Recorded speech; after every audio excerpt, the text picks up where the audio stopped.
Hello everyone, આજે આપણે સ્ટીરિયોકેમિસ્ટ્રી પર વાત કરશું. આપણે લાઈવ લેક્ચરમાં જ્યારે સ્ટીરિયોકેમિસ્ટ્રીની વાત કરતા હતા ત્યારે કન્ફર્મેશન સાયક્લોહેક્સેનનું બાકી રહી ગયું, એના ઉપર આપણે આગળ વાત કરશું. આજે તો કન્ફર્મેશન ઓફ સાયક્લોહેક્સેન એવું કીધું છે આપણે. તો કન્ફર્મેશન ઓફ સાયક્લોહેક્સેન, તો નોર્મલ સાયક્લોહેક્સેન આપણે બધાને ખ્યાલ છે કે આને આપણે નોર્મલ સાયક્લોહેક્સેન કહીએ છીએ. ઓકે, 2D સ્ટ્રક્ચરમાં આ કેમાં હોય છે? 2D, 2 ડાયમેન્શન, એટલે પ્લેનની અંદર આપણે આ રીતે આને સાયક્લોહેક્સેન કે જેની અંદર 6 કાર્બન છે અને 12 હાઇડ્રોજન હોય છે, એટલે કે C6H12. આવી રીતે આપણે સાયક્લોહેક્સેનનું સ્ટ્રક્ચર જોતા હોઈએ છીએ. તો કન્ફર્મેશન ઓફ સાયક્લોહેક્સેન, તો કન્ફર્મેશનનો મતલબ શું કે એમાં શું સુધારો કરવાનો છે, આપણે શું ફેરફાર કરતા કન્ફર્મેશન ચેન્જ થાય. તો કે 2D માંથી આપણે એને લઈ અને કેમાં લઈ જશું? 3D ની અંદર લઈ જશું. તો 3D ની અંદર ચેર ફોર્મ જે આપણે ડ્રો કરશું એનું આ થઈ ગયું ચેર ફોર્મ. કોણ? ઓકે, સાયક્લોહેક્સેનનું. આ હતો નોર્મલ સાયક્લોહેક્સેન, એને આપણે 3D માં લઈ ગયા. કેમાં લઈ ગયા? 3D ની અંદર. તો નોર્મલ સાયક્લોહેક્સેન પ્લેનમાં 2D નું જે સાયક્લોહેક્સેન હતું એને આપણે 3D માં લઈ ગયા. બરાબર? તો આની અંદર તમે ગણી લો કાર્બનની સંખ્યા 1 2 3 4 5 અને 6. સમજાય છે? તો આની અંદર પણ 6 કાર્બન છે, આની અંદર પણ 6 કાર્બન છે, સેમ થાય. તો 3D અને 2D બંને ખાસ સમજો. આની અંદર હાઇડ્રોજન હાઇડ્રોજન હાઇડ્રોજન, અહીંયા પણ હાઇડ્રોજન, આ કાર્બન પર બંને હાઇડ્રોજન આવશે. તો અહીંયા પણ હાઇડ્રોજન આવશે, ત્યારબાદ અહીંયા પણ હાઇડ્રોજન હાઇડ્રોજન અને હાઇડ્રોજન. આ રીતે સાયક્લોહેક્સેનનું સ્ટ્રક્ચર કે C6H12 નું સ્ટ્રક્ચર થઈ ગયું. આ થઈ ગયું ચેર ફોર્મ. બરાબર? કન્ફર્મેશન ઓફ સાયક્લોહેક્સેન એ બધું સ્ટીરિયોકેમિસ્ટ્રીની અંદર તો કઈ રીતે મેઝર કરવાનું છે, કઈ રીતે જોવાનું છે જોઈએ આપણે. તો જ્યારે પણ ચેર ફોર્મ હોય છે ત્યારે સાથે બોટ ફોર્મ પણ જનરેટ થતું હોય છે. એટલે આ કહી શકાય કે સાયક્લોહેક્સેનના બે ફોર્મ પોસિબલ છે.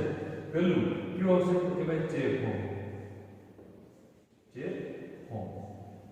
અને સેકન્ડ કયું આવશે? તો કે બોટ ફોર્મ, બોટ ફોર્મ. પણ નોર્મલી તમે જોવા જાવ તો ચેર ફોર્મ અને બોટ ફોર્મ કે પેલા ચેરમાં કન્વર્ટ થાય, ચેરમાંથી કન્વર્ટ થઈને બોટમાં જાય, બોટમાંથી ફિશ બોટમાં જાય. સમજાય છે? તો આવી રીતે આ હોય છે. પણ ત્રીજું ફોર્મ પણ આની અંદર એડ થતું હોય છે, half chair form. Half chair form, half chair form. સમજાય છે? ચેર ફોર્મ, બોટ ફોર્મ અને હાફ ચેર ફોર્મ. હવે ચેર, બોટ અને હાફ ચેર આ વસ્તુ સમજવાની કોશિશ કરીએ આપણે. કઈ રીતે સમજશું? તો કે સેમ લાઈક આપણે જે સ્ટ્રક્ચર છે એને આપણે 3D માં લઈએ. 3D ની અંદર કઈ રીતે 3 ડાયમેન્શન ની કઈ રીતે સમજવાનું છે, કઈ રીતે જોવાનું છે એની વાત કરી લઈએ. તો કે જ્યારે પણ એક કાર્બન, મારા હાથમાં અહીં એક કાર્બન છે, સમજાય છે? એક કાર્બન નીચે આવો, બીજો કાર્બન, બે કાર્બન, ત્રણ થયા, ઉપર આવો, બીજા બે, એટલે કે 5 કાર્બન અને એક નીચે આવશે, એટલે કે 6 કાર્બન. એટલે કે 3D ની અંદર તમે સ્ટ્રક્ચર જોવા જાવ તો આપણે થોડોક સાઈડ વ્યૂ થી જોઈએ છે. સમજાય છે? બસ સાઈડ વ્યૂ થી ન જોતા એક્ઝેક્ટ ફ્રન્ટ વ્યૂ થી તમે જો તો તમને નોર્મલી આવું દેખાશે. સમજાય છે પોઈન્ટ? કે તમે એને સાઈડ વ્યૂ થી ન જોતા, તમે એક્ઝેક્ટ સામેથી જો, ફ્રન્ટ વ્યૂ થી જો એને, બરાબર? તો તમને સ્ટ્રક્ચર આ રીતે દેખાય છે. અહીંયા એક કાર્બન હશે, બરાબર? અહીંયા બીજો અને ત્રીજો અહીંયા હશે, ચોથો અને પાંચમો અહીંયા હશે, અને છઠ્ઠો કાર્બન અહીંયા હશે. જે બીજો કાર્બન છે એની પાછળ ત્રીજો કાર્બન હોય છે, જે પાંચમો કાર્બન છે એની પાછળ છઠ્ઠો કાર્બન હોય છે. સમજાય છે? એટલે કે પહેલો, બીજો, ત્રીજો, ચોથો, પાંચમો અને છઠ્ઠો 6 કાર્બનની પોસિબિલિટી અંદર જનરેટ થઈ ગઈ છે. હવે બીજું કે ચેર ફોર્મ શું આવી રીતે જ પોસિબલ છે? ચેર ફોર્મ આવી રીતે પોસિબલ છે? નહીં, ચેર ફોર્મ બીજી રીતે પણ પોસિબલ છે.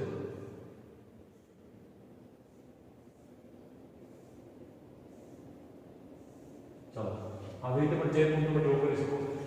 નોર્મલ છે જે 2D ની અંદર છે ત્યારે ચેર ફોર્મ 1 અને એક નંબર આપી દો, બરાબર? અને 3D ની અંદર છે અને ચેર ફોર્મ 2 એ બીજું સ્ટ્રક્ચર આપણે લીધું, આપણે એ પણ 3D ની અંદર આવશે.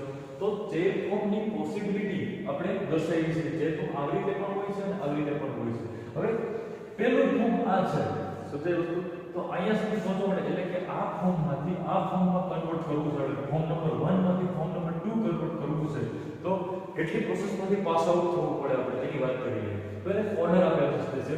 તેનો ઓર્ડર કઈ રીતે હોય? તો ઓર્ડર આવી જાય. પહેલા ચેર 1, ચેર 1, ત્યારબાદ શું આવશે? તો કે હાફ ચેર આવશે, હાફ ચેર. એના પછી શું આવશે? તો કે ટ્વિસ્ટ બોટ આવશે, ટ્વિસ્ટ બોટ. એના પછી તો કે બોટ ફોર્મ આવશે. એના પછી પાછું ટ્વિસ્ટ બોટ આવશે, ટ્વિસ્ટ કે ફરીથી હાફ ચેર આવશે, હાફ ચેર. એના પછી શું આવશે પાછું? Chair 2, chair 2. એટલે કે પહેલું ફોર્મ, બીજું, ત્રીજું, ચોથું, પાંચમું, છઠ્ઠું, સાતમું, ચેર 1 માંથી ચેર 2 સુધી પહોંચતા આપણે ટોટલ 7 સ્ટેપ ફોલો કરવા પડે. કેટલા સ્ટેપ ફોલો કરવા પડે? 7 સ્ટેપ. હવે માનો કે આની અંદર કહી દઉં તમને કે ચેર માંથી મારે હાફ ચેર બનાવવી છે, તો કે આ જે ખૂણો નીચે જાય છે, આ ખૂણો ક્યાં જાય છે? નીચે જાય છે, એને હું મિડલ બનાવી આવી રીતે.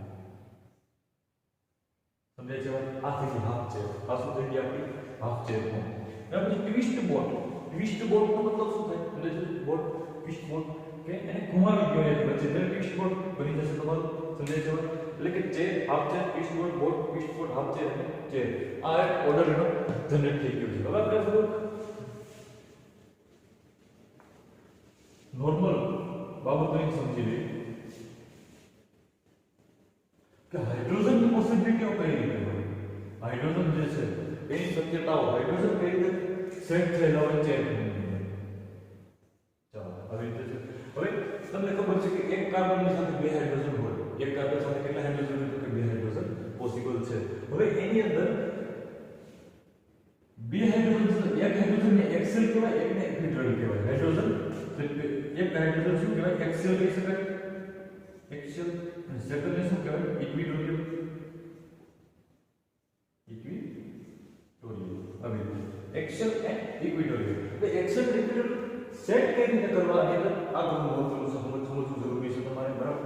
તો ફર્સ્ટ આપણે વાત કરશું એક્સેલ. કોની વાત કરશું? એક્સેલ. એક્સેલ ની વાત કરવામાં એનું બ્લુ લાઈનથી દર્શાવે છે એક્સેલ ને બધા, બરાબર? તો પહેલા કાર્બન, આ કાર્બન ને બે હાઇડ્રોજન હશે, તો પહેલો હાઇડ્રોજન દર્શાવી દો. ચાલો હાઇડ્રોજન, બરાબર. સેકન્ડ કાર્બન માં આવો અહીંયા, ચાલો હાઇડ્રોજન. અહીંયા પણ દર્શાવી દો હાઇડ્રોજન. અહીંયા પણ દર્શાવી દો હાઇડ્રોજન. અહીંયા દર્શાવી દો હાઇડ્રોજન. અહીંયા પણ હાઇડ્રોજન દર્શાવી દો. ચાલો આ થઈ ગયા એક્સેલ હાઇડ્રોજન. અને બ્લુ લાઈન થી આપણે ખબર પડે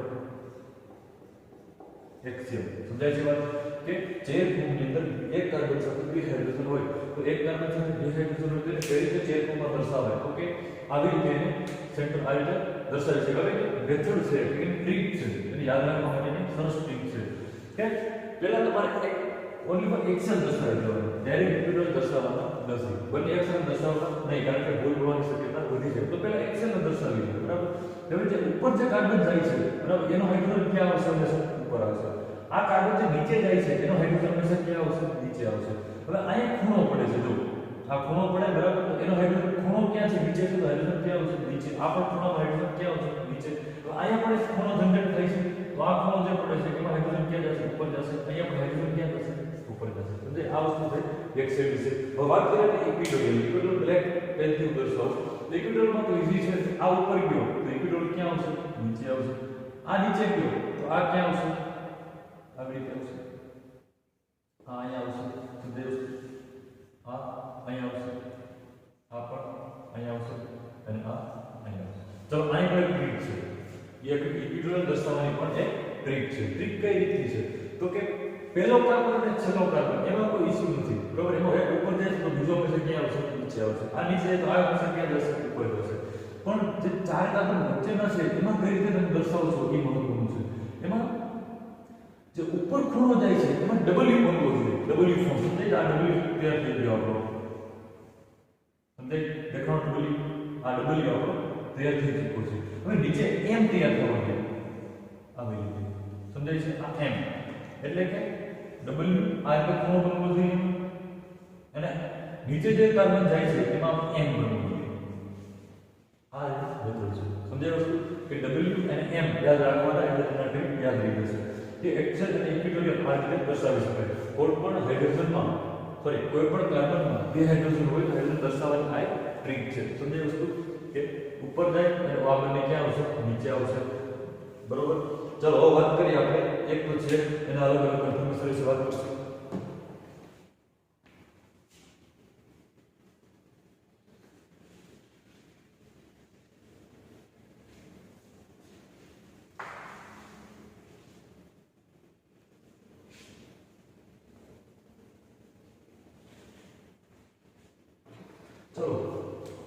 पहले જ વાત કરી આપણે એ તરીકે કેવું લઈ લો ચેન ફોર્મ નોર્મલ વાત કરશું ચેન ફોર્મ એટલે તો ફરીથી જે જૂના સ્ટ્રક્ચર આગળ ડ્રો કર્યા છે ફરીથી ડ્રો કરી દઉં આ નોર્મલ સાયકલ હશે બરાબર એનું ચેન ફોર્મ તો કે ફર્સ્ટ જે આવી રીતે ડ્રો કરીશ એની અંદર ફરીથી હું હાઇડ્રોજન દર્શાવીશ અને एक्सेल लिक्विड हाइड्रोजन हाइड्रोजन के नीचे देखिए नीचे हाइड्रोजन આવશે આ ખૂણો ક્યાં છે નીચે તો હાઇડ્રોજન આ ક્યાં છે નીચે તો હાઇડ્રોજન આ ખૂણો ક્યાં છે ઉપર તો હાઇડ્રોજન આ ખૂણો ક્યાં છે ઉપર તો અહીંયા હાઇડ્રોજન આવશે તો આ થઈ ગયા એક્સેલ હવે લિક્વિડ વિભાગ આવશે લિક્વિડ આની અંદર કોઈ ઇશ્યુ નથી હાઇડ્રોજન અહીંયા હાઇડ્રોજન દર્શાવી દે પણ અહીંયા મેં તમને આગળ કીધું કે શું બનવું જોઈએ ડબલ્યુ બનવું જોઈએ બરાબર ડબલ્યુ એટલે કઈ રીતે તો આવી રીતે હાઇડ્રોજન અહીંયા આવશે હાઇડ્રોજન અહીં એમ બનવું જોઈએ એટલે અહીં હાઇડ્રોજન અહીંયા હાઇડ્રોજન ચલો અવસ્થા ક્લિયર થઈ આપણે બરાબર કે ચેર ફોર્મની અંદર આવી રીતે હાઇડ્રોજન ડ્રો કરી શકાય હવે ચેર ફોર્મ જે છે એની અંદર આપણે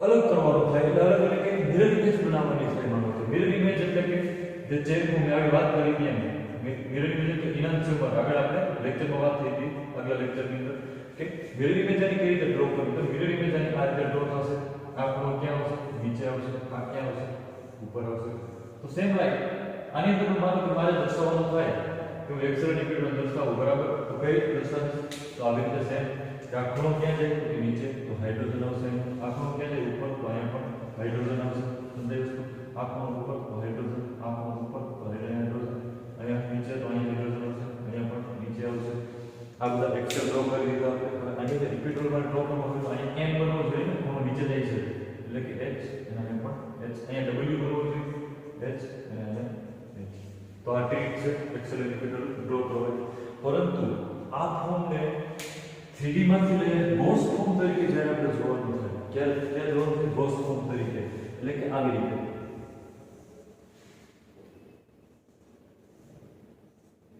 હાઇડ્રોજન હાઇડ્રોજન હાઇડ્રોજન સમજાય છે વસ્તુ એક અહીંયા આવશે એક અહીંયા આવશે એક અહીંયા આવશે ગોસ ફોર્મ આને કહેવાય શું કહેવાય Gauss form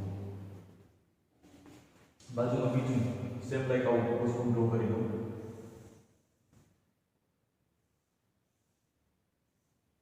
hydrogen hydrogen hydrogen સમજાય છે વસ્તુ હવે આ જે છે ખાસ ધ્યાન અહીંયા બરાબર કે અહીંયા વચ્ચે શું આવશે હંમેશા હાઇડ્રોજન આવશે અને આ જે છે અહીંયા પણ હાઇડ્રોજન આ થઈ ગયું ગોસ આ ક્યુ ફોર્મ થયું આપણું તો કે ગોસ ફોર્મ તૈયાર થઈ ચૂક્યું છે બરાબર કે ન્યુમન પ્રોજેક્શન ફોર્મ્યુલા જે છે એ આ રીતે ડ્રો કરી શકાય હવે આની અંદર જોવાનું છે આપણે કે હાઇડ્રોજનની સ્થિતિ કઈ રીતે છે કે ઉપરના જે ઉપરનો કાર્બન હતો એનો હાઇડ્રોજન એટેચ થયો છે અને પાછળના કાર્બનનો હાઇડ્રોજન પણ આપણે અહીંયા એટેચ કરાવ્યું છે સમજાય છે આવી રીતે તો આ ફોર્મ સમજવું પણ તમારે ખૂબ જ જરૂરી છે સમજાય છે તો આ વાત જે ચેન ફોર્મ હતું એનો આપણે ન્યુમન પ્રોજેક્શન ફોર્મ્યુલાની અંદર આપણે સેટ કરી દીધું હવે ગોસ ફોર્મ અને ક્યુ ફોર્મ વિશે વાત કરી લઈએ આપણે ગોસ ફોર્મ અને ક્યુ ફોર્મ ગોસ ફોર્મ ક્યારે માનો કે અહીંયા મિથાઇલ આપી દીધું શું આપી દીધું CH3 અહીંયા પણ આપી દીધું CH3 બરાબર તો મિથાઇલ ફોર્મ જે છે બરાબર અને સેકન્ડ મિથાઇલ માં પાછળના કાર્બન સાથે મને મિથાઇલ ફોર્મ એટેચ કરી દીધું CH3 તાપમાન વચ્ચે એંગલ બને છે 60 ડિગ્રી થવો જોઈએ કેટલા ડિગ્રી 60 ડિગ્રી સમજાય છે આ થઈ ગોસ ફોર્મ અને ક્યુ ફોર્મ તો આવી રીતે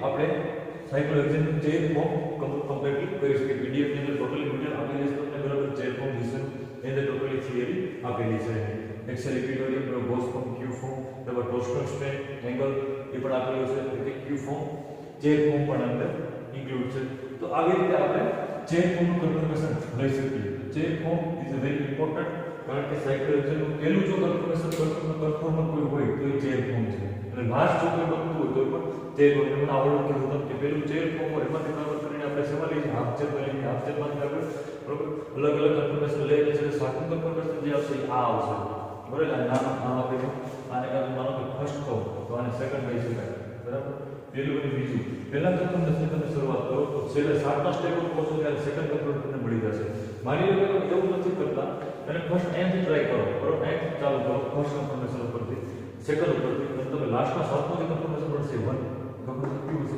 પહેલું છે સમજાય છે વસ્તુ તો સેમ લાઈક ચેન કન્ફર્મેશન ની અંદર આવી રીતે હંમેશા બધી સિસ્ટમ જનરેટ થયેલી હોય છે. કન્ફર્મેશન ઓફ સાયક્લોહેક્સેન ના કન્ફર્મેશન અંદર પહેલું ચેન ફોર્મ ચેક કર્યું છે બરાબર. ચેન ફોર્મ કઈ રીતે જનરેટ થાય? ચેન ફોર્મ જે છે એ હંમેશા સ્ટેગર કન્ફર્મેશનમાં હોય. કેમાં હોય? Stagger confirmation. હંમેશા સ્ટેગર કન્ફર્મેશન ની અંદર ચેન ફોર્મ પોસિબલ હોય છે. ક્લિક પર ક્યારે પણ ચેન ફોર્મ પોસિબલ હોય છે. એટલે સ્ટેગર કન્ફર્મેશન છે આ બરાબર ચેન ફોર્મ. હવે ચેન ફોર્મની વાત આપણે કરી હવે વાત કરીએ પુસ્તકોની તો કે બોટ ફોર્મ વિશે.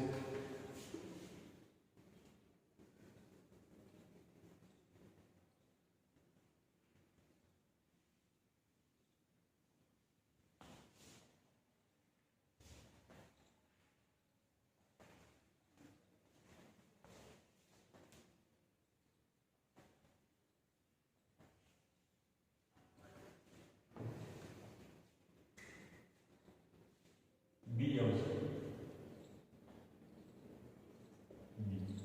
Boat form. Boat form. ચાલો હવે બોટ ફોર્મ કઈ રીતે જનરેટ થાય તો કે જ્યારે સાયક્લોહેક્સેન આવી રીતે આપણે બને એમાંથી બોટ ફોર્મ આવી રીતે જનરેટ કરશું આપણે.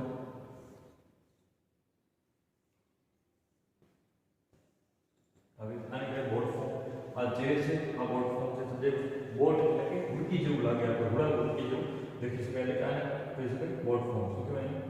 બરાબર. આની અંદર પણ 6 કાર્બન છે અને કાર્બન હાઇડ્રોજન બોન્ડ છે એટલે કે આનો પણ ફોર્મ્યુલા સેમ લાઈક આને જેવી છે C6H12. આમાં પણ C6H12.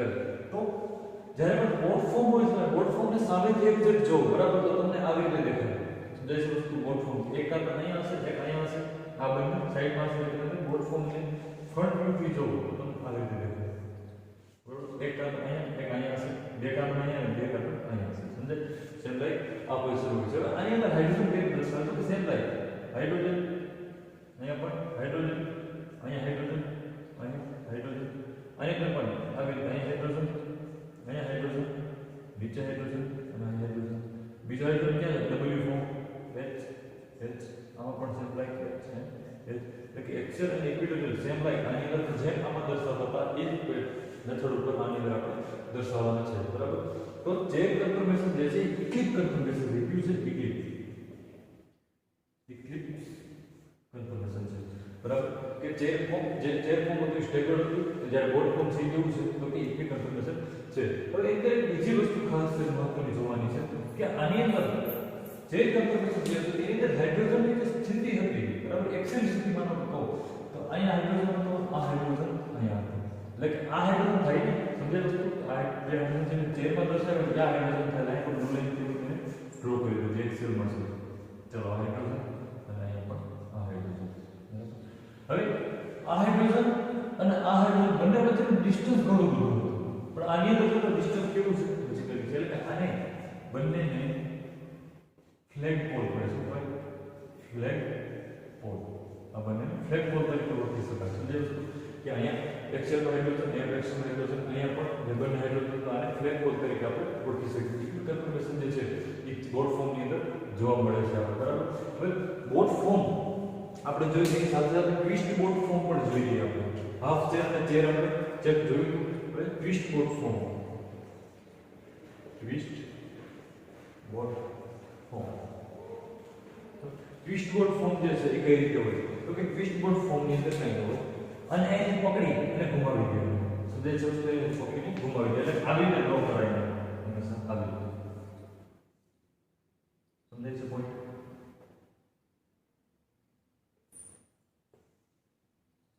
આવી રીતે ડ્રો કરી શકાય. આથી કીધું ટ્વિસ્ટ બોટ ફોર્મ જે સારી રીતે આપણે ડ્રો કરવો હોય તો આવી રીતે ડ્રો કરી શકીએ.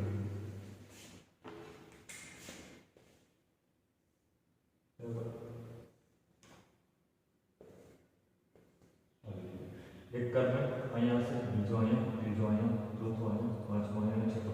હવે તમે એવું કહેશો કદાચ કે અહીંયા પણ ખૂણા પડે છે તો ખૂણા નથી પડતા સમજાય છે વસ્તુ જે બંને હાઇડ્રોજન જે છે આવી રીતે છે આ બોન્ડ અને આ બોન્ડ જે છે એ બંને કેવા થઈ ગયા છે આવી રીતે ક્રોસ થઈ ગયા છે. સમજાય છે વસ્તુ કે આને અહીંથી પકડીને આમ ઘુમાવી દો એટલે આ બંને જે બોન્ડ હતા એ બોન્ડ બંને કેવા ક્રોસ થઈ ગયા એટલે તમને હોય ખરેખર આવી રીતે હોય ખરેખર આવી રીતે એમાંથી આમ થઈ ગયા છે, એટલે કે વચ્ચે ક્યાંય કાર્બન એટેચ થયેલો નથી. સમજાય વસ્તુ? તો આને કહેવાય ટ્વિસ્ટ બોટ ફોર્મ. સમજાણું? કે બોટને ઉલટાવી નાખો તો શું થઈ જાય? ટ્વિસ્ટ બોટ ફોર્મ થઈ જાય. ફરીથી પાછું કેમાં આવશે? બોટમાંથી. એટલે ચોખ્ખી વસ્તુ કે આને અહીંયાથી ઉપાડીને ઉપર લઈ લેવું એટલે બોટ ફોર્મ ક્લિયર થઈ જાય, જે આપણું છે. બરાબર? ફરીથી પાછું જે આ પોઝિશન તો ઘુમાવી દેશે, એટલે કે ટ્વિસ્ટ બોટ ફોર્મ થઈ ગયું. એટલે કે ચેર 1 માંથી ચેર 2 બનાવવા માટે આપણે બોટ ફોર્મ અને ટ્વિસ્ટ બોટ બંને ફોર્મમાંથી આપણે પાસ આઉટ થવું પડે. સમજાય વસ્તુ? એટલે કે ટ્વિસ્ટ બોટ ને બોટ ફોર્મ આને કહેવાય. એટલે સાયક્લોહેક્સેનના કન્ફર્મેશનની અંદર ચેર ફોર્મ હોય છે, પણ ચેરમાંથી ચેર 2 એટલે કે ઉલટી ચેર મિરરિંગ ઇનાન્સિયોમર જનરેટ કરવા માટે આ ચેરમાંથી આનો ઇનાન્સિયોમર જનરેટ કરવા માટે આપણે બોટ ફોર્મમાંથી અને ટ્વિસ્ટ બોટમાંથી અને હાફ ચેરમાંથી આ બધા ફોર્મમાંથી પાસ આઉટ થવું પડતું હોય છે. હવે બીજી વસ્તુ કે જ્યારે કન્ફર્મેશન ચેન્જ થાય એટલે કે માનો બોટમાંથી ચેરમાંથી બોટમાં જાય તો હાફ ચેરમાં જાય અથવા ટ્વિસ્ટ બોટમાં જાય તો એમાં એક એનર્જી લેવલ હોય. શું હોય? એના એનર્જી લેવલ, જેનો ડાયાગ્રામ જે છે એ પીડીએફમાં લાસ્ટમાં મેં કમ્પ્લીટલી આપી દીધેલો છે. એમાં બીજું કંઈ વધારે જોવાનું છે એ એનર્જીમાં જે વધઘટ થાય છે. સમજાય વસ્તુ? એનર્જી જે કે જે 1 માંથી જે 2 માં કન્વર્ટ થવા માટે એ એનર્જી જરૂરી પડે છે. ટોટલ કેલ્ક્યુલેશન આપણે એની અંદર આપી દીધેલું છે, એમાં કોઈ વધારે સમજવા જેવું પણ નથી. તો આવી રીતે સાયક્લોહેક્સેનનું ચેર ફોર્મ આવી રીતે જનરેટ થતું હોય, બોટ ફોર્મ જનરેટ થતું હોય, ટ્વિસ્ટ બોટ ફોર્મ અને હાફ ચેર ફોર્મ બધા જ ફોર્મ એક પછી આપણે ડિરાઈવ કરી દીધા છે. તો આગળ નેક્સ્ટ લેક્ચરની અંદર આપણે ઇથેન વિશે સમજશું. ઇથેન સાયક્લોહેક્સેન જે છે એ કઈ રીતે જનરેટ થાય છે અને કઈ રીતે એનર્જી ડાયાગ્રામ હોય છે. તો આપણે કન્ફર્મેશન ઓફ સાયક્લોહેક્સેનનો પોઈન્ટ જે છે અહીંયા કમ્પ્લીટ પૂરો થઈ જાય છે વસ્તુ.